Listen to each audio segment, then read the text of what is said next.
Hello friends, welcome back to Prakashan classes.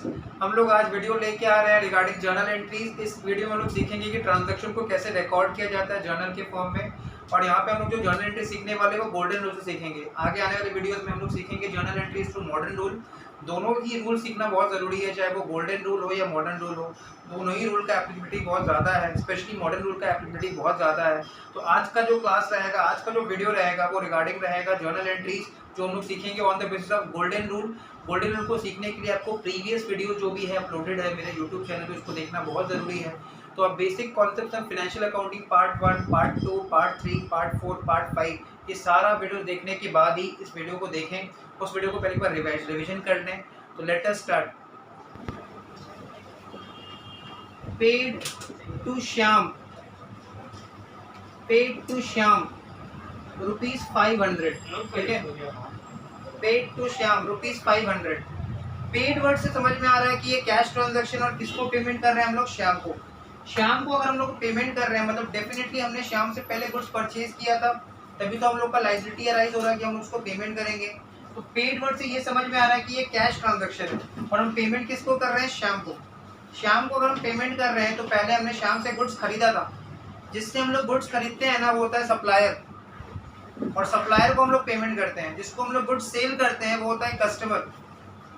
Clear? और customer से हम लोग पैसा रिसीव करते हैं। तो पहले हमको रिलेशन समझना पड़ेगा, कस्टमर और सप्लायर का रिलेशन क्या है बिजनेस के साथ। सप्लायर से हम लोग गुड्स परचेज करते हैं, जनरली क्रेडिट बेसिस पे, उधार में खरीदते हैं पहले और बाद में उसको पेमेंट कर देते हैं। कस्टमर को हम लोग गुड्स सेल करते हैं, बिजनेस गुड्स सेल करता है किसको? कस्टमर को, और बाद में उससे कैश रिसीव कर लेता है। तो कस्टमर से हम लोग कैश रिसीव करते हैं और सप्लायर को हम लोग पेमेंट करते हैं, ये रिलेशन है। क्लियर? सप्लायर से हम लोग गुड्स क्रेडिट में खरीदते हैं, उधार में खरीदते हैं और बाद में सप्लायर को पेमेंट कर देते हैं। वैसे ही कस्टमर को हम लोग पहले गुड्स क्रेडिट में बेचते हैं और बाद में कस्टमर से कैश रिसीव कर लेते हैं। ये जो सप्लायर है इसको अकाउंटिंग लैंग्वेज बोला जाता है क्रेडिटर, और ये जो कस्टमर है इसको अकाउंटिंग लैंग्वेज बोलते हैं डेटर। इसका मतलब क्रेडिटर को हम लोग पेमेंट करते हैं और कस्टमर से या फिर डेटर से हम लोग कैश रिसीव कर लेते हैं। पेमेंट किसको करते हैं? सप्लायर को या फिर क्रेडिटर को। और कैश किससे रिसीव करते हैं? कस्टमर से या फिर डेटर से। एक बार फिर से बता दे रहे हैं, सप्लायर कौन होता है? सप्लायर वो पार्टी है, वो इंडिविजुअल है, वो ग्रुप है जिससे हमने उधार में, क्रेडिट में गुड्स कभी खरीदा होगा और बाद में हम उसको पेमेंट कर देते हैं। अगर हम उधार में गुड्स खरीदेंगे ऑब्वियसली हमको बाद में पेमेंट करना पड़ेगा। मान लो हमने 10,000 का गुड्स उधार में खरीदा था तो ऑब्वियसली हमको 10,000 का पेमेंट करना पड़ेगा बाद में। तो सप्लायर वो पार्टी है, वो इंडिविजुअल है जिससे हम लोग गुड्स खरीदते हैं, जिससे बिजनेस गुड्स खरीद रहा है, और बाद में हम लोग सप्लायर को या फिर क्रेडिटर को पेमेंट कर देते हैं। कस्टमर को हम लोग उधार में गुड्स बेचते हैं, क्रेडिट में बेस्ड गुड्स हम लोग सेल करते हैं और बाद में कस्टमर से या फिर डेटर से हम लोग कैश रिसीव कर लेते हैं। तो अगर हम लोग पेमेंट कर रहे हैं श्याम को तो इससे ये समझ में आ रहा है कि श्याम हम लोग का सप्लायर हो गया, लाइबिलिटी हो गया, क्रेडिटर हो गया। अभी हम लोग जर्नल एंट्री सीख रहे हैं गोल्डन रूल से। तो गोल्डन रूल में क्या बोलता है? श्याम एक पर्सनल अकाउंट है, एक इंडिविजुअल है, एक लिविंग बीइंग है जिसका आइडेंटिफिकेशन, उसका पहचान उसका पर्सनल नाम से होता है। Shyam is a personal account. हम लोग पेमेंट किसको कर रहे हैं? श्याम को। तो श्याम पर्सनल अकाउंट है, श्याम रिसीवर ऑफ बेनिफिट है, क्योंकि हम लोग पेमेंट कर रहे हैं श्याम को तो पैसा किसको मिल रहा है? श्याम को। श्याम रिसीवर ऑफ बेनिफिट है।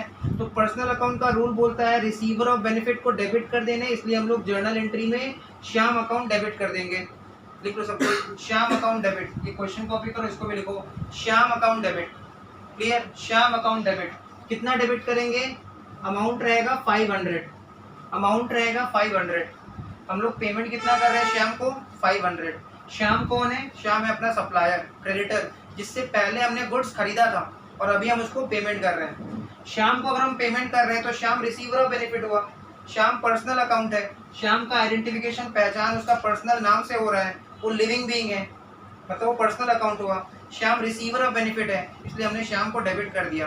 और पेड वर्ड से क्या समझ में आ रहा है कि बिजनेस से कैश का आउटफ्लो हो रहा है, हम लोग पेमेंट कर रहे हैं। कैश नॉन लिविंग आइटम है, रियल अकाउंट है, और रियल अकाउंट का रूल है debit what comes in, credit what goes out. Real account का रूल क्या है? What comes in debit, what goes out credit. Real account का आइटम जो बिजनेस में आएगा उसको डेबिट कर देंगे और रियल अकाउंट का जो भी आइटम बिजनेस से बाहर जाएगा उसको क्रेडिट कर देंगे। एक बार रिवीजन कर लेते हैं, रियल अकाउंट क्या होता है? जितना भी नॉन लिविंग आइटम है ना, जितना भी एसेट्स है, और अगर वो नॉन लिविंग इन नेचर है, एसेट्स है प्लस वो नॉन लिविंग इन नेचर है तो वो रियल अकाउंट है।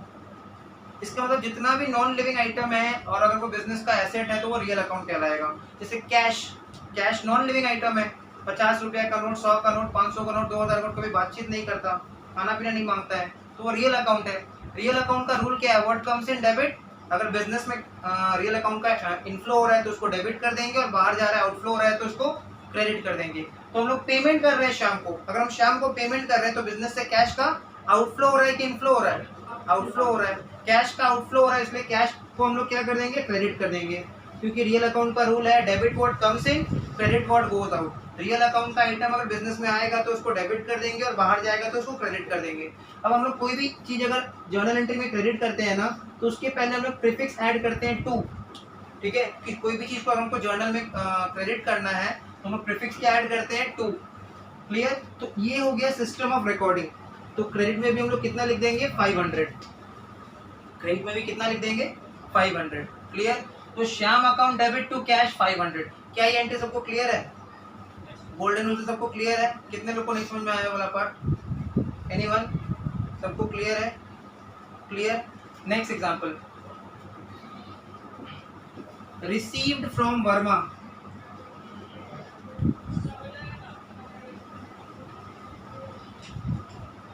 Received from Verma ₹10,000।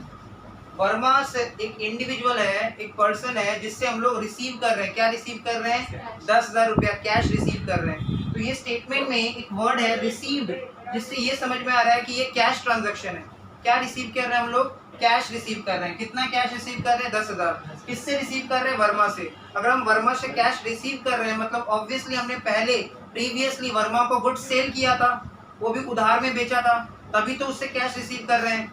वर्मा यहाँ पे हम लोग का कस्टमर हुआ कि सप्लायर हुआ? कस्टमर है। कस्टमर को पहले हमने गुड्स उधार में बेचा था, क्रेडिट में बेचा था, उधार में हमने उसको गुड्स सेल किया था। किसको गुड्स सेल किया था? वर्मा को। इसलिए आज हम वर्मा से कैश रिसीव कर रहे हैं। तो वर्मा को जब हमने गुड्स सेल किया था तब एंट्री पास हुआ था वर्मा टू सेल्स। आज हम कैश रिसीव कर रहे हैं। क्या रिसीव कर रहे हैं? कैश। तो बिजनेस में कैश का इनफ्लो हो रहा है कि आउटफ्लो हो रहा है? इनफ्लो हो रहा है। कैश नॉन लिविंग आइटम है, कैश रियल अकाउंट है। रियल अकाउंट का रूल है debit what comes in, credit what goes out. तो यहाँ पे कैश का इनफ्लो हो रहा है तो कैश को डेबिट कर देंगे हम लोग, कैश अकाउंट डेबिट कर देंगे। और गिवर ऑफ बेनिफिट कौन है? वर्मा। कैश किससे रिसीव हो रहा है? वर्मा से। वर्मा पर्सनल अकाउंट है, नेचुरल पर्सनल अकाउंट है, गिवर ऑफ बेनिफिट है। और पर्सनल अकाउंट का रूल बोलता है debit the receiver of benefit, credit the giver of benefit. तो वर्मा को हम लोग क्रेडिट कर देंगे।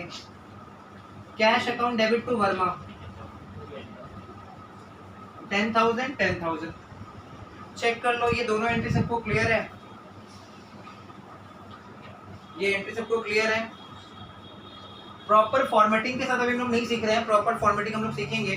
ठीक है, पहले हम लोग सीख रहे हैं कि डेबिट और क्रेडिट कैसे होता है, एंट्रीज रिकॉर्ड कैसे करते हैं, ट्रांजैक्शन जो हुआ है उसको रिकॉर्ड कैसे करते हैं। ट्रांजैक्शन का मीनिंग सबको पता है, इवेंट्स का मीनिंग पता है, ये सब बेसिक क्लास में ऑलरेडी किया हुआ है। ये दोनों एंट्री में किसी को डाउट है क्लास में? कोई भी? सबको क्लियर है? Next example,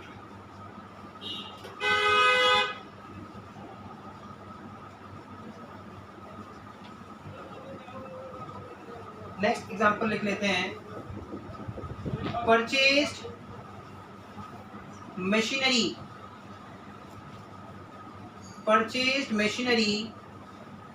for cash ₹20,000। Purchased machinery for cash ₹20,000। तो क्या परचेज कर रहे हैं हम लोग? मशीन। ठीक है, किसके बदले परचेज कर रहे हैं? कैश देके। तो मशीन लिविंग आइटम है कि नॉन लिविंग आइटम है? नॉन लिविंग आइटम है। और कैश लिविंग आइटम है कि नॉन लिविंग है? नॉन लिविंग है। और अगर वो नॉन लिविंग आइटम है मतलब वो कौन सा कैटेगरी में आता है? पर्सनल, रियल की नॉमिनल? Real account. जितना भी नॉन लिविंग आइटम है वो सब किस कैटेगरी में आएगा? रियल अकाउंट में आएगा। पर्सनल अकाउंट में क्या कौन कौन आता है? जिसका आइडेंटिफिकेशन, पहचान उसका पर्सनल नाम से होता है और वो लिविंग बीइंग होगा या फिर वो इंस्टीट्यूशन होगा। जितना भी नॉन लिविंग आइटम है वो किस कैटेगरी में आता है? रियल अकाउंट में। तो मशीनरी नॉन लिविंग आइटम है, कैश भी नॉन लिविंग आइटम है, और अगर वो नॉन लिविंग आइटम है तो किस कैटेगरी में आएगा? रियल अकाउंट के कैटेगरी में आएगा। रियल अकाउंट का गोल्डन रूल क्या बोलता है? Debit the receiver of benefit, debit what comes in, credit what goes out, है ना। रियल अकाउंट का गोल्डन रूल बोलता है debit what comes in, credit what goes out. तो बिजनेस में रियल अकाउंट का जो भी आइटम का इनफ्लो हो रहा है, जो आइटम बिजनेस के पास आ रहा है उसको डेबिट कर देंगे, और रियल अकाउंट का जो आइटम बिजनेस से बाहर जा रहा है उसको क्रेडिट कर देंगे। तो उस हिसाब से बताओ मशीनरी का बिजनेस में इनफ्लो हो रहा है कि आउटफ्लो हो रहा है? इनफ्लो हो रहा है। तो मशीनरी रियल अकाउंट है, रियल अकाउंट का रूल है डेबिट व्हाट कम्स इन, तो मशीनरी अकाउंट को डेबिट कर देंगे। और बिजनेस से कैश का आउटफ्लो हो रहा है, हम लोग पेमेंट कर रहे हैं, बिजनेस से कैश निकाल के पेमेंट कर देंगे सप्लायर को, जो भी जिससे भी हम लोग मशीन खरीद रहे हैं, तो कैश को हम लोग क्रेडिट कर देंगे। तो यहाँ पे हमने क्या रूल अप्लाई किया? मशीनरी भी रियल अकाउंट है, कैश भी रियल अकाउंट है। रियल अकाउंट का रूल है debit what comes in, credit what goes out. तो मशीनरी बिजनेस में आ रहा है तो हमने मशीनरी को डेबिट कर दिया, और बिजनेस से कैश का आउटफ्लो हो रहा है इसलिए हमने कैश को क्रेडिट कर दिया। तो ये हो जाएगा machinery account debit to cash. Next example, ये एग्जांपल सबको क्लियर है? Clear. Next example, purchased furniture, purchased furniture rupees 10,000, purchased furniture rupees 10,000 and the payment made through check, and the payment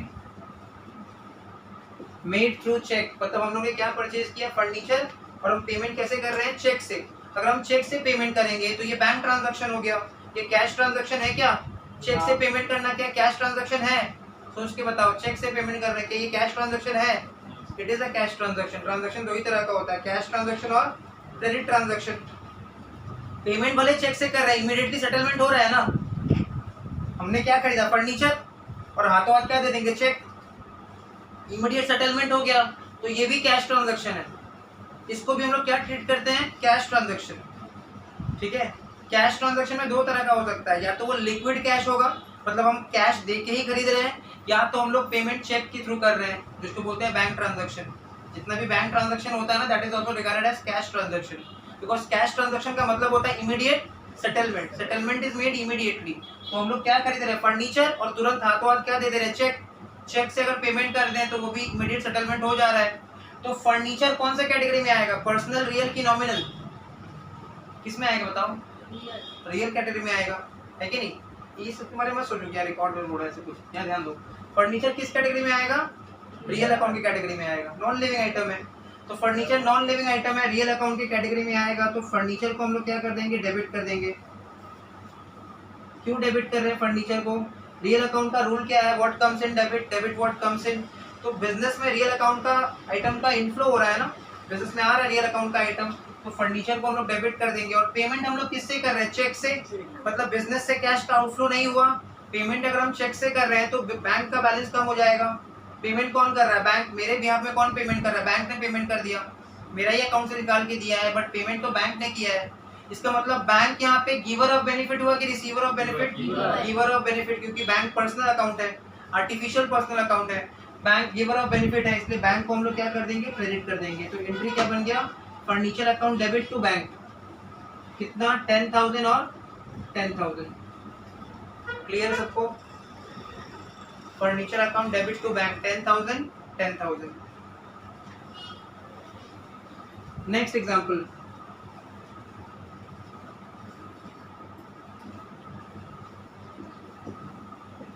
purchased motor car rupees 1 lakh from Honda automobiles. Purchase motor car rupees 1 lakh from Honda automobiles. तो motor car हम लोग purchase कर रहे हैं। Motor car जल्दी से बताओ, personal account है, रियल अकाउंट है कि नॉमिनल अकाउंट है? रियल अकाउंट है, बिकॉज वो नॉन लिविंग आइटम है, रियल अकाउंट है। और रियल अकाउंट का रूल क्या है? डेबिट व्हाट कम्स इन। हम लोग मोटर कार खरीद रहे हैं तो बिजनेस में एक एसेट बढ़ जाएगा। मोटर कार जो कि एसेट है, नॉन लिविंग आइटम है, वो बढ़ जाएगा। तो एसेट का इनफ्लो हो रहा है बिजनेस में कि आउटफ्लो हो रहा है? इनफ्लो हो रहा है। मोटर कार रियल अकाउंट है, रियल अकाउंट का रूल है डेबिट व्हाट कम्स इन, तो मोटर कार को डेबिट कर देंगे। मोटर कार अकाउंट डेबिट हो जाएगा। इतना तो समझ में आ गया कि मोटर कार डेबिट हो जाएगा। मोटर कार क्यों डेबिट हो रहा है? Because motor car non living item है। नॉन लिविंग आइटम मतलब वो रियल अकाउंट है, और रियल अकाउंट का रूल है डेबिट व्हाट कम्स इन, है ना? Debit what comes in. तो debit what comes in, business में मोटर कार का इनफ्लो हो रहा है, बिजनेस के पास एक नया एसेट आ रहा है मोटर कार, तो मोटर कार को हमने डेबिट कर दिया। और यहाँ पे हम लोग किससे खरीद रहे हैं मोटर कार? होंडा ऑटोमोबाइल से। और कहीं पे भी नहीं लिखा है कैश देके या फिर चेक देके खरीद रहे हैं।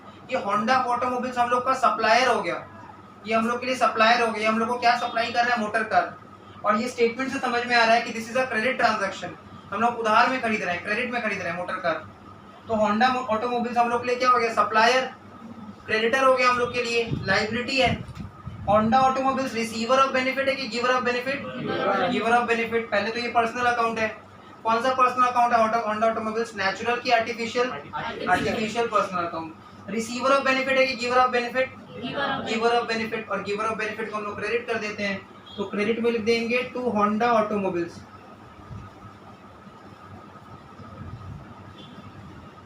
ये हम लोग का कस्टमर है कि सप्लायर है? सप्लायर। सप्लायर को हम लोग क्रेडिटर बोलते हैं कि डेटर? क्रेडिटर। और ये क्रेडिटर फॉर एसेट है। मोटर कार तो हम लोग के लिए एसेट हो गया ना, ये अपना हो गया क्रेडिटर फॉर एसेट। जो सप्लायर होता है वो दो तरह का होता है, एक होता है सप्लायर फॉर गुड्स, एक होता है सप्लायर ऑफ एसेट। ठीक है, या तो वो पार्टी हमको गुड्स सप्लाई करता होगा या तो वो पार्टी हमको एसेट सप्लाई करता होगा। गुड्स वो कमोडिटी है जो हमने खरीदा है वापस से रीसेल करने के लिए। एसेट वो प्रॉपर्टी है जिसको हमने खरीदा है बिजनेस में यूज के इंटेंशन से, और उसको यूज करके इकोनॉमिक बेनिफिट या रेवेन्यू जनरेट करते हैं।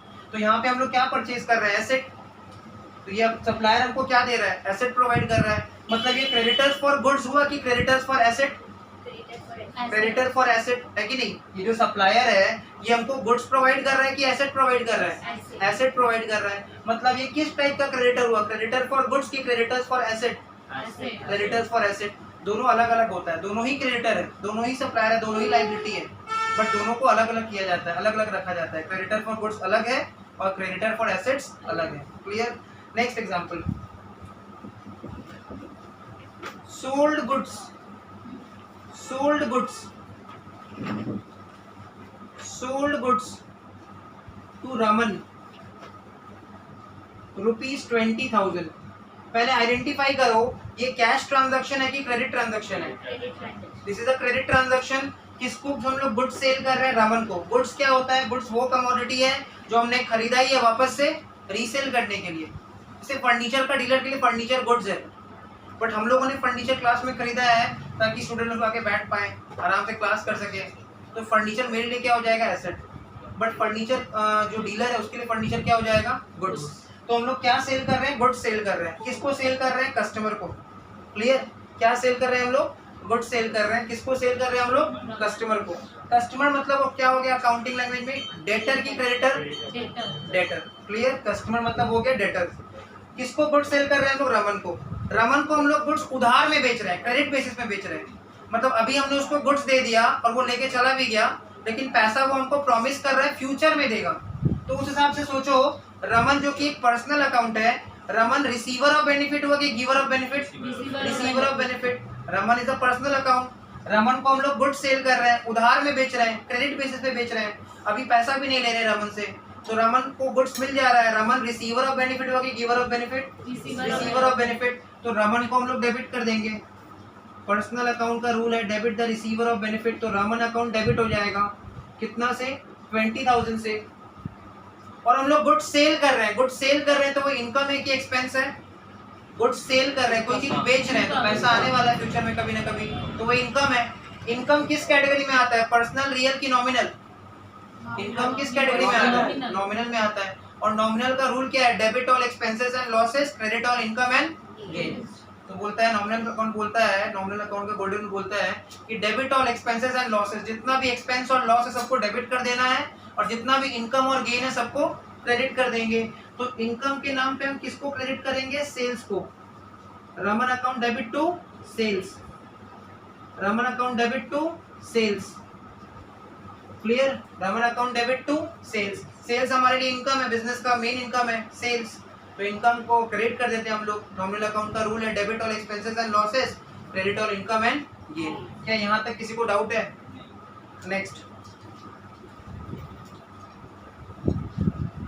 नेक्स्ट एग्जांपल लिखो, sold furniture, sold furniture, sold furniture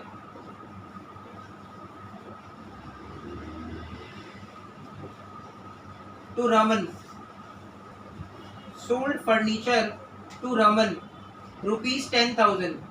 sold furniture to Raman rupees 10,000। इस बार हम लोग क्या सेल कर रहे हैं? हम लोग गुड्स सेल नहीं कर रहे हैं, हम लोग फर्नीचर सेल कर रहे हैं। इस बार हम लोग क्या सेल कर रहे हैं? हम लोग फर्नीचर सेल कर रहे हैं। और जब तक क्वेश्चन में ये नहीं बोला है कि जो बिजनेसमैन है या जो भी बिजनेस है वो फर्नीचर का डीलर है, मतलब वो फर्नीचर का डीलर नहीं है। अगर बिजनेसमैन या बिजनेस खुद फर्नीचर में डील करता है, फर्नीचर का डीलर है, तो क्वेश्चन ये बात खुद बताएगा कि मिस्टर एक्स या मिस्टर वाई या जो भी है वो फर्नीचर का डीलर है। बट यहाँ तो बोला नहीं ऐसा कुछ। हम लोग क्या सेल कर रहे हैं? फर्नीचर। फर्नीचर गुड्स है कि एसेट है? एसेट है। एसेट्स वो प्रॉपर्टी है जो हमने खरीदा ही है बिजनेस में रीसेल करने के लिए कि यूज करने के लिए? यूज करने के लिए, और उसको यूज करके इनकम या रेवेन्यू जनरेट करने के लिए। तो हम लोग अपना एसेट बेच रहे हैं। एसेट तो खरीदते नहीं है बेचने के लिए, उसको यूज करने के लिए खरीदते हैं। तो एसेट बेच दे रहे हैं, तो एसेट बेच रहे हैं तो उसके बदले पैसा आने वाला है। क्या ये कैश ट्रांजैक्शन है कि क्रेडिट ट्रांजैक्शन है? Credit transaction. क्योंकि देखो यहाँ पे पार्टी का नाम दिया हुआ है, कैश वर्ड नहीं दिया हुआ है। पार्टी का नाम दिया हुआ है बट कैश वर्ड नहीं दिया हुआ है। किसको सेल कर रहे हैं हम लोग? रमन को। This is a credit transaction. Raman अभी फर्नीचर लेके जाएगा, लेकिन क्या अभी तुरंत हाथों हाथ पैसा देगा? नहीं देगा, बिकॉज ये कैश ट्रांजैक्शन है कि क्रेडिट है? क्रेडिट ट्रांजैक्शन है। उधार में बेच रहे हैं। किसको बेच रहे हैं? रमन को। रमन अभी फर्नीचर लेके जाएगा लेकिन अभी पैसा नहीं देगा, तो रमन तो पर्सनल अकाउंट हुआ। उस हिसाब से रमन बताओ, रिसीवर ऑफ बेनिफिट हुआ कि giver of benefit? Receiver of benefit. Raman being personal account, receiver of benefit, तो रमन को हम लोग डेबिट कर देंगे। रमन अकाउंट को डेबिट कर दो। रमन अकाउंट को डेबिट कर दो। कितना से? 10,000 से। बट चेक करो, हम लोग सेल कर रहे हैं फर्नीचर। पिछला एग्जांपल में हमने रमन को देखो सेल किया था गुड्स। जस्ट पिछला एग्जांपल चेक करो, हमने रमन को क्या सेल किया था? गुड्स। आज हम उसको क्या सेल कर रहे हैं? फर्नीचर। दोनों में डिफरेंस है। जब हम लोग गुड्स सेल करते हैं ना तो बिजनेस का इनकम होता है। क्लियर? वो बिजनेस का रेकरिंग इनकम होता है। रेकरिंग इनकम क्या होता है? ऐसा इनकम, ऐसा रेवेन्यू जो डेली बेसिस पे होता है। गुड्स सेल करना बिजनेस के लिए रेकरिंग इनकम है, ऐसा इनकम जो डेली बेसिस पे होता है। बट फर्नीचर सेल करना बिजनेस का रेगुलर इनकम नहीं है, रेकरिंग इनकम नहीं है। ये आइटम ये डेली बेसिस पे नहीं होता है, ये नॉन रेकरिंग नेचर है। कभी कोई एसेट रोज नहीं बेचता है, कभी कभार बेच देते हैं एसेट। बिकॉज एसेट खरीदते क्यों है? यूज के इंटेंशन से कि रीसेल के इंटेंशन से? यूज के इंटेंशन से। तो वो एसेट मान लो पुराना हो गया था तो हमने उसको बेच दिया, फर्नीचर हमने बेच दिया। तो फर्नीचर अगर हमने बेचा है तो फर्नीचर को क्रेडिट करेंगे, ना ही सेल्स को क्रेडिट करेंगे। ये दोनों में डिफरेंस है। पिछला एग्जांपल चेक करो, पिछला एग्जांपल था सोल्ड गुड्स टू रमन। ये एग्जांपल है सोल्ड फर्नीचर टू रमन। जब गुड्स बेचेंगे ना तो गुड्स बेच के जो इनकम आएगा वो सेल्स को क्रेडिट करेगा। लेकिन फर्नीचर जब सेल करेंगे तब सेल्स को क्रेडिट नहीं करेंगे, बिकॉज गुड्स क्या था? गुड्स वो कमोडिटी है जो खरीदते हैं वापस से रीसेल करने के लिए। फर्नीचर तो एसेट है, ये गुड्स नहीं है।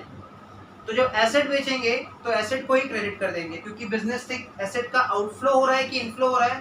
आउटफ्लो हो रहा है, तो चला जाएगा दूसरे के पास। फर्नीचर रियल अकाउंट है, रियल अकाउंट का रूल है debit what comes in, credit what goes out. तो बिजनेस से फर्नीचर का इनफ्लो हो रहा है कि आउटफ्लो हो रहा है? आउटफ्लो हो रहा है। तो फर्नीचर को क्या कर देंगे? क्रेडिट कर देंगे। To furniture 10,000। क्लियर सबको? क्या सबको प्रीवियस एग्जांपल और इस एग्जांपल में डिफरेंस समझ में आ रहा है? Clear? Next example, bank loan raised. Bank loan raised rupees 50,000। Bank loan raised मतलब हमने बैंक से लोन लिया है। बैंक से हमने क्या ले लिया है? लोन ले लिया है। ठीक है, तो देखो अगर हम बैंक से लोन ले रहे हैं तो ऑब्वियसली बैंक हमको बुला के कैश दे देगा या फिर मेरा अकाउंट में दे देगा पैसा। तो मान लेते हैं कि हमको बुला के बैंक ने लोन में कैश में दे दिया पैसा, या हमने कैश में विड्रॉ कर लिया। एक्चुअली जब बैंक लोन देता है ना तो हम लोग का एक सेपरेट लोन अकाउंट क्रिएट होता है। मान लो कि तुम्हारा कोई बैंक में अकाउंट है, सपोज तुम्हारा SBI में अकाउंट है, तो तुम्हारा SBI में एक सेविंग्स अकाउंट होगा। बट जब तुम लोन के लिए अप्लाई करोगे तो तुम्हारा SBI में ही सेपरेट लोन अकाउंट क्रिएट किया जाएगा और पैसा उस लोन अकाउंट में दिया जाता है। वहाँ से तुम विड्रॉ कर सकते हो या फिर पेमेंट कर सकते हो। समझ में आ रहा है? जब भी हम लोग लोन ले रेस करते हैं ना बैंक से, तो हम लोग का एक सेपरेट लोन अकाउंट क्रिएट किया जाता है बैंक में। क्लियर? तो अज्यूम कर लेते हैं कि बैंक लोन हमने रेस किया था। रेस किया मतलब बैंक लोन हमने लिया था, बैंक से हमने लोन लिया था। ठीक है, कितना लोन लिया था? 50,000, और वो कैश में मिला है। तो अगर कैश में मिला है तो बिजनेस में कैश का इनफ्लो हो रहा है कि आउटफ्लो हो रहा है? इनफ्लो हो रहा है। कैश का इनफ्लो हो रहा है। अगर हमने लोन लिया है तो ऑब्वियसली बैंक हमको कैश दिया होगा, तो बिजनेस में कैश का इनफ्लो हो रहा है। कैश रियल अकाउंट है कि नॉमिनल अकाउंट है? Real account. रियल अकाउंट का रूल क्या है? Debit what comes in, credit what goes out. तो बिजनेस में कैश का इनफ्लो हो रहा है, इसलिए कैश को क्या कर देंगे? डेबिट कर देंगे। और गिवर ऑफ बेनिफिट कौन है? Bank. Bank giver of benefit है। ये लोन किससे मिला हमको? बैंक से। बैंक कौन सा अकाउंट है? पर्सनल, रियल की nominal? Personal account. Natural personal की artificial? Artificial personal. Bank being personal account, artificial personal account. Giver of benefit है कि receiver of benefit? Bank giver of benefit है। तो बैंक लोन हम लोग क्रेडिट कर देंगे, ठीक है। सिर्फ बैंक को क्रेडिट नहीं करेंगे, बैंक लोन को क्रेडिट कर देंगे। बैंक लोन को क्रेडिट कर देंगे। क्लियर? सबको क्लियर है? एग्जांपल कोई डाउट नहीं है? Next example, paid electric charges. Next example, paid electric charges ₹10,000। Paid electric charges ₹10,000। कौन सा वर्ड से समझ में आ रहा है कि ये कैश ट्रांजैक्शन है? पेड वर्ड से। पेड वर्ड ये बता रहा है कि this is a cash transaction, ये ट्रांजैक्शन कैश में हुआ है। इलेक्ट्रिक चार्जेस क्या होता है? बिजनेस के लिए एक्सपेंस हुआ कि income?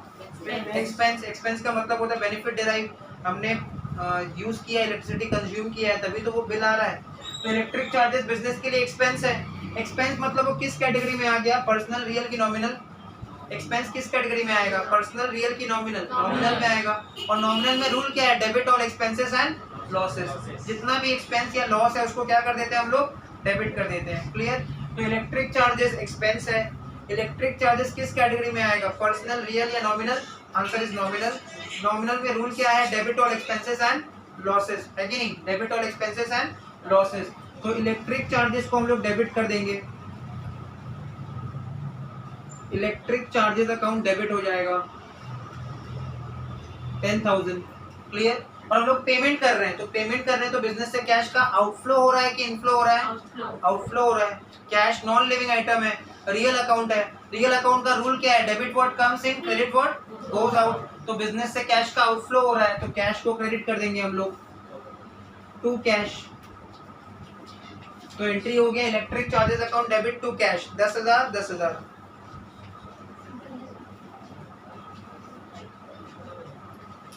Next example, paid salaries to office staff. Paid salaries to office staff by check. Paid salaries to office staff by check ₹1 lakh। हम लोग क्या पेमेंट कर रहे हैं? हम लोग सैलरी पेमेंट कर रहे हैं। किसको? ऑफिस स्टाफ को। सैलरीज बिजनेस के लिए एक्सपेंस है कि इनकम है? बिजनेस पॉइंट ऑफ व्यू से सैलरी एक्सपेंस है कि इनकम है? एक्सपेंस है। एक्सपेंस मतलब वो किस कैटेगरी में आएगा? पर्सनल, रियल की नॉमिनल? नॉमिनल। और नॉमिनल का रूल क्या है? Debit all expenses and losses. Salaries business के लिए एक्सपेंस हुआ कि इनकम हुआ? एक्सपेंस है। सबको क्लियर है? सैलरीज बिजनेस के लिए एक्सपेंस है। एक्सपेंस किस कैटेगरी में आएगा? पर्सनल, रियल की नॉमिनल? नॉमिनल। और नॉमिनल का रूल बोलता है debit all expenses and losses. तो सैलरीज अकाउंट को डेबिट कर देंगे। सैलरीज अकाउंट को डेबिट कर देंगे क्योंकि वो नॉमिनल अकाउंट है, एक्सपेंस है, इसलिए डेबिट हो गया। और हम लोग पेमेंट किससे कर रहे हैं? पेमेंट किससे कर रहे हैं हम लोग? चेक से, है ना? पेमेंट किससे कर रहे हैं हम लोग? चेक से। मतलब बिजनेस का बैंक का बैलेंस कम हो रहा है, बिजनेस का कैश का बैलेंस कम नहीं हो रहा है। तो हम लोग पेमेंट चेक से कर रहे हैं, तो बेनिफिट कौन दे रहा है यहाँ पे? Bank. Bank receiver of benefit होगी, giver of benefit? Giver of benefit. Bank being personal account, bank being giver of benefit, तो बैंक को क्रेडिट कर देंगे। तो अमाउंट कितना हो जाएगा? 1 लाख।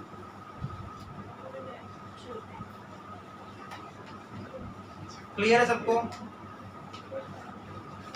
नेक्स्ट एग्जांपल,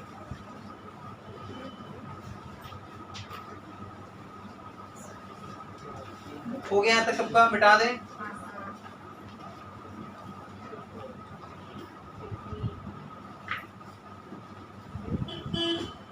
ये हो गया सबका? Paid salaries to office staff by cheque. Clear है? मिटा दे रहे हैं। नेक्स्ट एग्जांपल, एग्जाम्पल लिखो, received rupees 8,900 from Verma, received rupees 8,900 from Verma in full settlement, from Verma in full settlement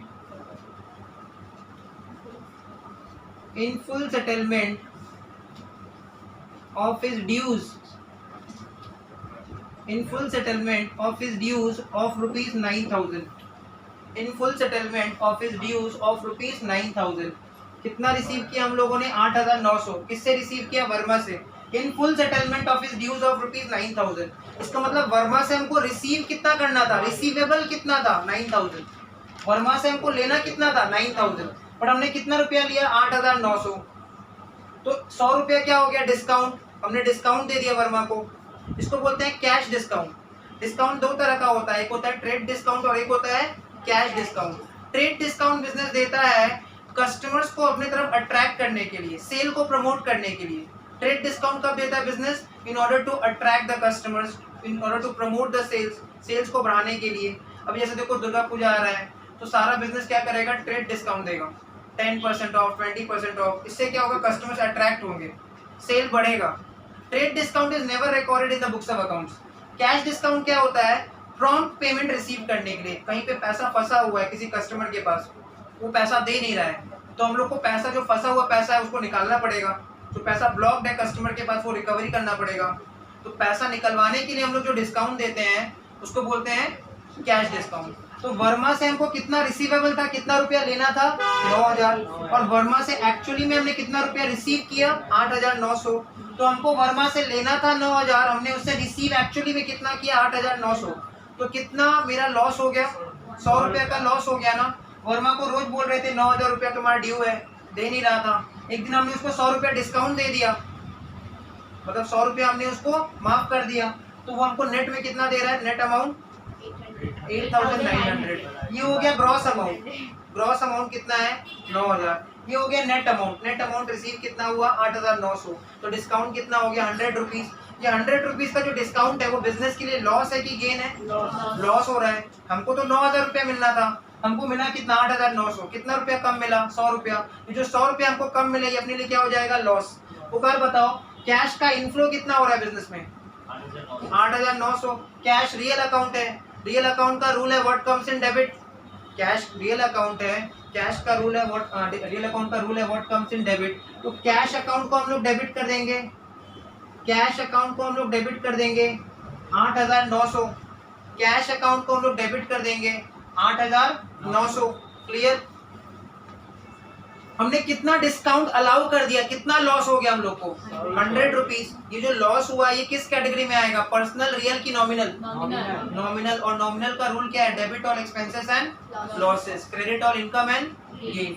तो लॉसेस को हम लोग डेबिट कर देते हैं, तो डिस्काउंट अलाउड को डेबिट कर देंगे, डिस्काउंट अलाउड को डेबिट कर देंगे। Discount allowed account debit 100। और पैसा किससे रिसीव हुआ हम लोग को? वर्मा से। वर्मा पर्सनल अकाउंट है। वर्मा यहाँ पे रिसीवर ऑफ बेनिफिट है कि giver of benefit? Giver of benefit. Verma being personal account, Verma being giver of benefit. तो वर्मा को हम लोग क्रेडिट कर देंगे टू वर्मा। टू वर्मा कितना से क्रेडिट करेंगे? 9,000 से, क्योंकि हमको उससे लेना कितना था? 9,000। मतलब मेरा बुक्स ऑफ अकाउंट में वर्मा कितना से रिकॉर्डेड था? 9,000। तो उसको कैंसिल भी कितना से करेंगे? 9,000। हमको वर्मा से कितना रिसीव करना था? 9,000 ना, तो हम उसको कैंसिल भी कितना से करेंगे? 9,000 से। Giver of benefit Verma credit हो गया। क्लियर है सबको? नेक्स्ट एग्जांपल, इसको हम लोग बोलते हैं कंपाउंड जर्नल एंट्री। देखो हर एंट्री में एक डेबिट और एक क्रेडिट हुआ था। जहां एक डेबिट और एक क्रेडिट होता है ना, एक ही अकाउंट डेबिट हुआ था, एक ही अकाउंट क्रेडिट हुआ था, उसको बोलते हैं सिंपल जर्नल एंट्री। और जहां पे मोर देन वन डेबिट या मोर देन वन क्रेडिट आ जाता है उसको हम लोग क्या बोलते हैं? Compound journal entry. इसका मतलब ये कौन सा एंट्री हो गया? This is a compound journal entry. हाँ लिख लो, साइड में लिख लो, कंपाउंड जर्नल एंट्री। जिस भी एंट्री में एक से ज्यादा डेबिट या एक से ज्यादा क्रेडिट होता है उसको हम लोग कौन सा एंट्री बोलते हैं? Compound journal entry. क्लियर है सबको? मिटा दें। Next example,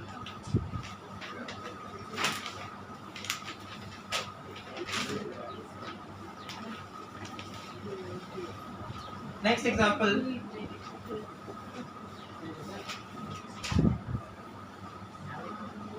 sold goods to Sohan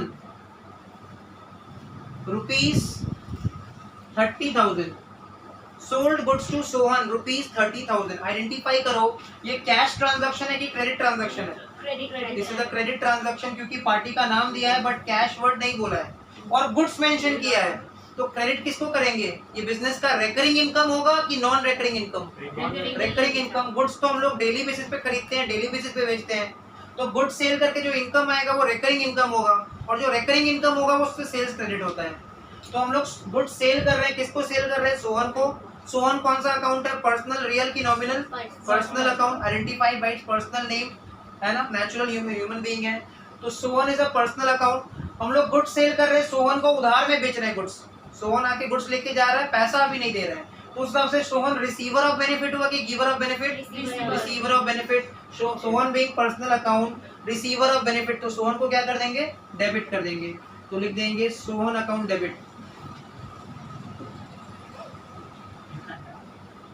Sohan personal account है, सोहन रिसीवर ऑफ बेनिफिट है, तो सोहन को डेबिट कर देंगे। और हम लोग गुड्स सेल कर रहे हैं, किसको सेल कर रहे हैं? सोहन को। गुड्स सेल कर रहे हैं तो ये बिजनेस के लिए इनकम हुआ कि एक्सपेंस? इनकम है ना। गुड्स सेल कर रहे हैं, बेच रहे हैं, कोई भी चीज बेचते हैं तो पैसा आने वाला है, कोई भी चीज खरीदते हैं तो पैसा देना पड़ता है। जब हम गुड्स सेल कर रहे हैं तो डेफिनेटली आज नहीं तो कल पैसा आ जाएगा, तो पैसा आने वाला है तो वो अपने लिए इनकम है। तो गुड्स सेल कर रहे हैं तो ये अपने लिए क्या हो जाएगा? इनकम। इनकम मतलब किस कैटेगरी में आएगा? पर्सनल, रियल की नॉमिनल? नॉमिनल में आएगा। और नॉमिनल का रूल क्या बोलता है? Debit all expenses and losses, credit all income and gain. अच्छा ये कैसा इनकम है? सोल्ड गुड्स कैसा इनकम है? रेकरिंग इनकम की नॉन रेकरिंग? Recurring income. तो रेकरिंग इनकम के केस में हम लोग सेल्स को क्रेडिट कर देंगे 30,000। सेल्स को क्रेडिट कर देंगे 30,000। मतलब हमने सोल्ड गुड्स टू सोहन कैसे रिकॉर्ड किया? मेरा बुक्स ऑफ अकाउंट में सोहन क्या हो गया? डेबिट हो गया। जैसे हमने सोहन को डेबिट किया, मेरा बुक्स ऑफ अकाउंट में सोहन का कौन सा बैलेंस दिखा रहा है? डेबिट बैलेंस दिखा रहा है। कितना से? 30,000 से। और सेल्स को हमने क्रेडिट कर दिया, कितना से? सेम अमाउंट 30,000 से। Next example, received rupees 28,800, received rupees 28,800 from Sohan, received rupees 28,800 from Sohan in full settlement, in full settlement of his dues। तो जल्दी से सब कोई बोर्ड देख के बताओ, सोहन को हमने कितने का गुड सेल किया था? ऊपर ये देखो, 30,000। तो हमको उससे कितना रिसीव करना था? 30,000। लेकिन हमने उससे कितना रिसीव किया एक्चुअली में? 28,800। और फुल सेटलमेंट से ये समझ में आ रहा है कि पूरा सेटलमेंट हो गया, अब वो आगे चल के कभी पैसा नहीं देगा। हमने उसको कितना का गुड सेल किया था? 30,000। हमको उससे कितना रिसीव करना था? 30,000। हमने उससे एक्चुअली में कितना रिसीव किया? 28,800। तो हमने उससे कितना रिसीव नहीं किया जो लॉस हो गया अपने लिए? 1200 रुपया, 1,200। 1200 रुपया का लॉस हो गया, है कि नहीं? हमने उसको गुड सेल किया था 30,000 का, तो हमको उसको लेना भी कितना था? 30,000। बट 1200 रुपया का लॉस हो गया। एक्चुअली में वो कितना दे रहा है? 28,800। तो 1200 रुपया अपने लिए डिस्काउंट हो गया ना, डिस्काउंट अलाउड, हमने डिस्काउंट अलाउ कर दिया, ये बिजनेस के लिए लॉस है। यहाँ पे रिसीवेबल कितना था? रिसीवेबल फ्रॉम सोहन कितना था? 30,000। रिसीव्ड फ्रॉम सोहन कितना है? 28,800। तो लॉस कितना हो गया? 1200 रुपया। जितना मिलना चाहिए था वो है 30,000, जितना एक्चुअली में मिला है वो है 28,800। तो जितना मिलना चाहिए था और नहीं मिला वो अपने लिए लॉस हो गया, 1200 रुपया का लॉस हो गया। तो सोल्यूशन में क्या होगा? बिजनेस में कैश का इनफ्लो कितना हो रहा है? 28,800। कैश रिसीव कर रहे हैं हम लोग बिजनेस में। कैश रियल अकाउंट है, रियल अकाउंट का रूल क्या है? Debit what comes in, credit what goes out. तो बिजनेस में कैश का इनफ्लो हो रहा है, इसलिए कैश अकाउंट को हम लोग डेबिट कर देंगे। कैश अकाउंट डेबिट कितना? 28,800। बिजनेस में कैश का इनफ्लो हो रहा है, इसलिए कैश अकाउंट को हम लोग क्या कर देंगे? डेबिट कर देंगे। कितना? 28,800। कितना लॉस हो गया बिजनेस के लिए? 1200 का लॉस हो गया। ये बिजनेस ने डिस्काउंट अलाउ किया है कि डिस्काउंट रिसीव किया है? अलाउ किया है बिजनेस ने डिस्काउंट। तो डिस्काउंट अलाउड अपने लिए लॉस हो गया। लॉस किस कैटेगरी में आता है? Nominal account. नॉमिनल अकाउंट का रूल है debit all expenses and losses. Discount allowed loss है, लॉस को हमने डेबिट कर दिया। Discount allowed is loss, loss को हमने डेबिट कर दिया क्योंकि नॉमिनल अकाउंट का रूल है debit all expenses and losses, credit all income and gain. और यहाँ पे गिवर ऑफ बेनिफिट कौन है? सोहन। लेकिन चेक करो, सोहन ने हमको कैश कितना दिया? 28,800। बट मेरा बुक्स ऑफ अकाउंट में पहले से सोहन कितना डेबिट दिखा रहा था? 30,000। मतलब मेरा बुक्स ऑफ अकाउंट में सोहन रिकॉर्डेड था 30,000 डेबिट। अब जब उसने पैसा दे दिया है तो उसका नाम काटना पड़ेगा, कैंसिल करना पड़ेगा। उसका नाम को काटने के लिए, कैंसिल करने के लिए हमको उसको क्रेडिट करना पड़ेगा ना। जैसे प्लस को खत्म करने के लिए क्या करते हैं? माइनस। वैसे डेबिट आइटम को खत्म करने के लिए क्या कर देंगे? क्रेडिट। पहले जब हमने गुड सेल किया था सोहन को तो कितना से सेल किया था? 30,000। तो हमको उससे लेना कितना था? 30,000। मेरा बुक्स ऑफ अकाउंट में सोहन डेबिट दिखा रहा था 30,000। अब जब उसने पैसा दे दिया, और तो पैसा वो देगा नहीं फ्यूचर में क्योंकि फुल सेटलमेंट मेंशन किया हुआ है, पूरा सेटलमेंट हो गया, पैसा वो देगा नहीं, जितना देना था उसने दे दिया, तो हमको उसका नाम कैंसिल करना पड़ेगा। तो कैंसिल कैसे करेंगे? रिकॉर्ड करते समय हमने डेबिट किया था तो कैंसिल करने के लिए क्रेडिट कर देंगे।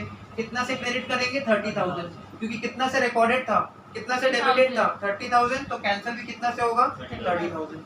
क्लियर सबको एग्जांपल? पहला वाला सिंपल जर्नल एंट्री है क्योंकि इसमें एक डेबिट और एक क्रेडिट है। दूसरा वाला कौन सा जर्नल एंट्री होगा? कंपाउंड जर्नल एंट्री, क्योंकि इसमें मोर देन वन डेबिट है, 2 डेबिट है, 1 क्रेडिट है। क्लियर है सबको एग्जांपल? नेक्स्ट एग्जांपल हो गया सबका? बेटा दें नेक्स्ट एग्जांपल लिखो। Purchase goods from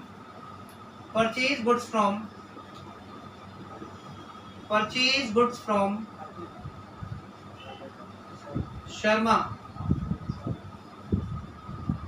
purchase goods from Sharma. List price ₹20,000, comma trade discount, TD मतलब trade discount @10%। Trade discount @10%। Trade discount क्या होता है? ट्रेड डिस्काउंट वो डिस्काउंट है जो बिजनेस प्रोवाइड कर रहा है अपने कस्टमर्स को, एक लॉस जो बिजनेस बियर कर रहा है ताकि वो कस्टमर्स को अपने तरफ अट्रैक्ट कर सके, सेल को प्रमोट कर सके। Trade discount is a discount which is allowed by the business, which is given by the business, which is provided by the business to its customers so that it can attract its customers। ठीक है, customers को अपने तरफ attract कर सके, cell को promote कर सके, इसलिए बिजनेस क्या देता है? ट्रेड डिस्काउंट देता है। कितना परसेंट ट्रेड डिस्काउंट दे रहा है? 10%। ये लिस्ट प्राइस क्या हो गया?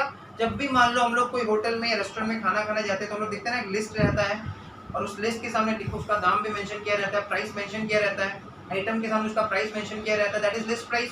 लिस्ट प्राइस को हम लोग कैटलॉग प्राइस भी बोलते हैं। List price is also known as catalogue price. ठीक है, लिस्ट प्राइस को हम लोग कैटलॉग प्राइस भी बोलते हैं, या फिर इसको हम लोग MRP भी बोलते हैं, maximum retail price.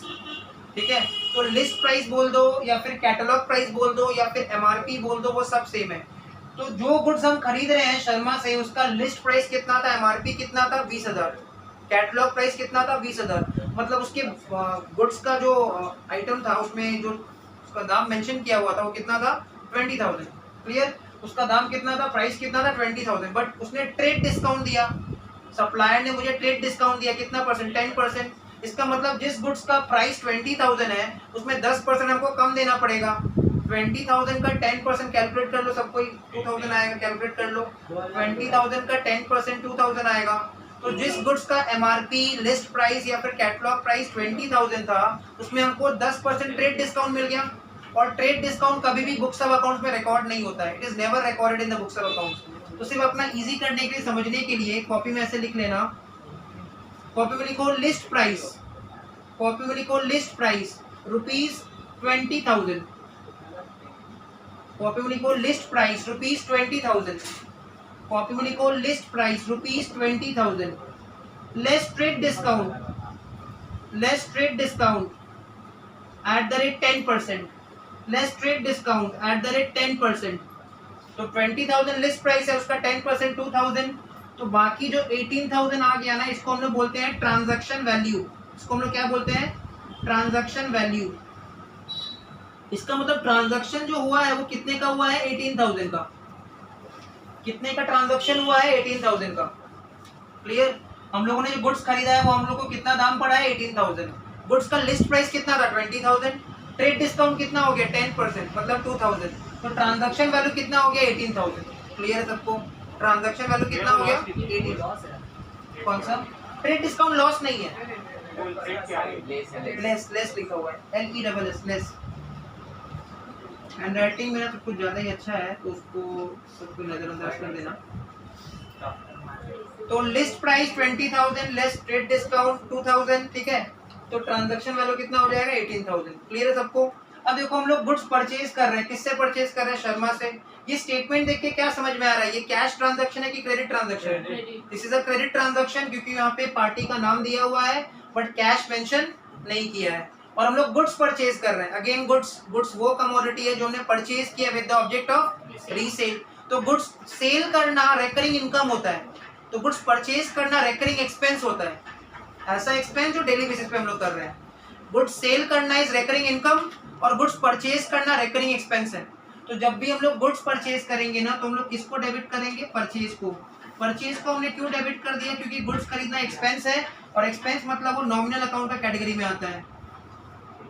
Goods purchase करना एक्सपेंस है, और एक्सपेंस किस कैटेगरी में आता है, नॉमिनल अकाउंट। नॉमिनल अकाउंट में रूल है debit all expenses and losses, credit all income and gain. तो क्या खरीद रहे हैं हम लोग, गुड्स परचेज कर रहे हैं, वो एक्सपेंस है। एक्सपेंस किस कैटेगरी में आता है, नॉमिनल अकाउंट, और नॉमिनल अकाउंट का रूल क्या है, debit all expenses and losses. तो परचेज को हमने डेबिट कर दिया। जब भी गुड्स सेल करेंगे तो किसको क्रेडिट करेंगे, सेल्स को। जब भी गुड्स परचेज करेंगे तो किसको डेबिट करेंगे, परचेज को। तो गुड्स परचेज करना रेकरिंग एक्सपेंस है कि non recurring, recurring expense. Goods recurring in nature होता है। गुड्स तो हम लोग डेली बेसिस पे रोज खरीदते हैं। सोचो एक फर्नीचर का डीलर है, वो तो रोज फर्नीचर खरीदता होगा, रोज बेचता होगा। फर्नीचर का डीलर जो है वो रोज फर्नीचर खरीदता होगा, रोज बेचता होगा।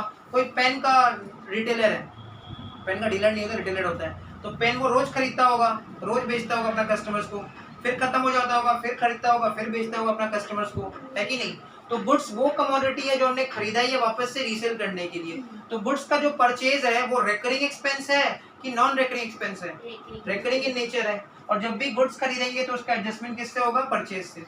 गुड्स परचेज कर रहे हैं, एक्सपेंस है कि इनकम है, आराम से सोचो। गुड्स परचेज कर रहे हैं, कोई भी चीज खरीद रहे हैं तो पैसा देना पड़ेगा ना, that is an expense. Expense मतलब वो किस कैटेगरी में आएगा, पर्सनल, रियल की नॉमिनल, नॉमिनल। और नॉमिनल का रूल क्या है, debit all expenses and losses. हम लोग गुड्स परचेज कर रहे हैं तो एक्सपेंस हो रहा है, इसलिए एक्सपेंस को डेबिट कर देंगे। और किससे खरीद रहे हैं गुड्स, शर्मा से। शर्मा अपने लिए सप्लायर हो गया कि कस्टमर, किससे खरीद रहे हैं हम लोग goods, purchase goods from Sharma. तो ये अपने लिए क्या हो गया, सप्लायर। ये हमको गुड्स सप्लाई कर रहा है, शर्मा हम लोग को गुड्स सप्लाई कर रहा है, तो ये अपने लिए क्या हो गया, सप्लायर। सप्लायर मतलब क्रेडिटर की डेटर, क्रेडिटर। यहाँ पे शर्मा रिसीवर ऑफ बेनिफिट है कि गिवर ऑफ बेनिफिट है, giver of benefit. Sharma personal account, Sharma giver of benefit, तो शर्मा को क्रेडिट कर देंगे। कितना अमाउंट से, 18,000 से, क्योंकि ट्रांजैक्शन कितने से हुआ, 18,000। इसका मतलब देखो अकाउंटिंग में ट्रेड डिस्काउंट रिकॉर्ड नहीं हुआ, but cash discount, discount allowed हमेशा रिकॉर्ड हुआ था। अकाउंटिंग में देखो ट्रेड डिस्काउंट रिकॉर्ड हुआ ही नहीं, पर वो जो ट्रेड डिस्काउंट, कैश डिस्काउंट आया था ना, वो रिकॉर्ड हुआ था। सबको चेक कर लो कि यहाँ तक क्लियर है सबको। इसी से रिलेटेड नेक्स्ट एग्जांपल हम लोग करेंगे। तो देखो इस ट्रांजैक्शन को देख के क्या समझ में आ रहा है, हमने जो गुड्स खरीदा है उसका परचेज प्राइस कितना है, 18,000। और शर्मा को हमको फ्यूचर में पेमेंट करना पड़ेगा या उससे कैश रिसीव करना पड़ेगा, फ्यूचर में हम लोग शर्मा को पेमेंट करेंगे या कैश रिसीव करेंगे, पेमेंट करेंगे। कितना पेमेंट करेंगे, 18,000। किसी को हमको पेमेंट करना है, बर्डन वाला फीलिंग आ रहा है, तो ये लाइबिलिटी है कि एसेट, लाइबिलिटी। एसेट लाइबिलिटी वाला बेसिक क्लास ये हुआ है ना, तो ये लाइबिलिटी हो गया ना अपने लिए। Clear. Next example, next example लिखो। Payment made to Sharma ₹17,100। Payment made to Sharma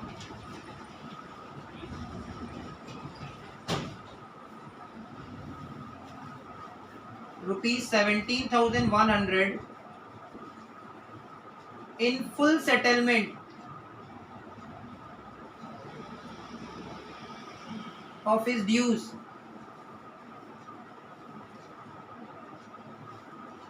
Y cheque. तो सब कोई प्रीवियस ट्रांजैक्शन को देख के बताओ, शर्मा को हमको पेमेंट कितना करना था? 18,000। प्रीवियस ट्रांजैक्शन देखो, प्रीवियस एग्जांपल जस्ट जो अभी हम लोग कंप्लीट किया था, शर्मा को हमको पेमेंट करना कितना था? 18,000। बट हम लोग उसको कितना पेमेंट कर रहे हैं? 17,100, 17,100। और यहाँ पे क्या मेंशन किया हुआ है? इन फुल सेटलमेंट। मतलब इससे क्या समझ में आ रहा है कि हम लोग को डिस्काउंट रिसीव हुआ है। इस बार हम लोग पेमेंट नहीं कर रहे थे, तो शर्मा ने हम लोग को एक ऑफर दिया, सप्लायर ने एक ऑफर दिया कि देखो तुम्हारा तो लायबिलिटी 18,000 है, तुमको 18,000 देना है, लेकिन अगर तुम अभी तुरंत 17,100 दे दोगे तो तुमको बाकी पैसा नहीं देना पड़ेगा। तो यहाँ पे अपने लिए गेन हो गया कि लॉस? गेन हो जा रहा है कि नहीं? तो यहाँ पे हम लोग शर्मा को पेमेंट कर रहे हैं, we are making payment to Sharma. मतलब शर्मा पर्सनल अकाउंट है और शर्मा को जब पैसा मिलेगा तो शर्मा रिसीवर ऑफ बेनिफिट होगा कि गिवर ऑफ बेनिफिट? शर्मा को हम लोग पेमेंट कर रहे हैं, we are making payment to Sharma. तो पैसा रिसीव कौन करेगा? शर्मा सप्लायर। तो शर्मा पर्सनल अकाउंट है, पैसा किसको मिलेगा? शर्मा को, सप्लायर को। तो शर्मा रिसीवर ऑफ बेनिफिट होगा कि giver of benefit? Receiver of benefit होगा। हम लोग पेमेंट किसको कर रहे हैं? शर्मा को। शर्मा पर्सनल अकाउंट है, शर्मा रिसीवर ऑफ बेनिफिट है, तो शर्मा को डेबिट कर देंगे। क्लियर? कितना से डेबिट करेंगे? चेक करो, प्रीवियस ट्रांजैक्शन में हमने शर्मा को कितना से क्रेडिट किया था? 18,000। तो डेबिट भी कितना से करेंगे? 18,000। प्रीवियस ट्रांजैक्शन में हमने शर्मा को कितना से क्रेडिट किया था? 18,000। तो डेबिट भी कितना से करेंगे? 18,000। हम लोग पेमेंट किससे कर रहे हैं? चेक से। तो बैंक का जो बैलेंस है वो कम हो जाएगा। मतलब पेमेंट कर कौन रहा है? बैंक। हम लोग के बिहाफ में बैंक पेमेंट कर रहे हैं। तो बैंक यहाँ पे रिसीवर ऑफ बेनिफिट हुआ कि giver of benefit? Giver of benefit. Bank personal account, bank giver of benefit, तो बैंक को क्रेडिट कर देंगे टू बैंक। कितना? 17,100, 17,100। और बाकी का अपने लिए क्या हो गया? गेन की लॉस। हमको पेमेंट करना था 18,000, हमने 17,100 में पेमेंट करके सेटलमेंट कर दिया, तो हम लोग को पेमेंट कम करना पड़ा। तो ये अपने लिए क्या हो जाएगा? गेन। और गेन को रूल क्या है? गेन किस कैटेगरी में आएगा? पर्सनल, रियल की नॉमिनल? नॉमिनल। नॉमिनल में रूल है debit all expenses and losses, credit all income and gain. तो डिस्काउंट रिसीव, यहाँ पे हम लोग क्या बोलेंगे? Discount receive. ये अपने लिए क्या हो जाएगा? गेन।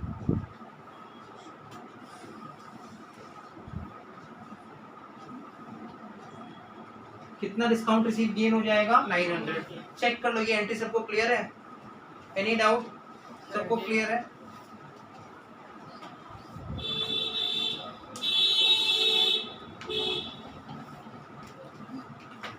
तो आज का क्लास देखो यहीं तक रखेंगे, नेक्स्ट क्लास के बाद उससे मिलते हैं।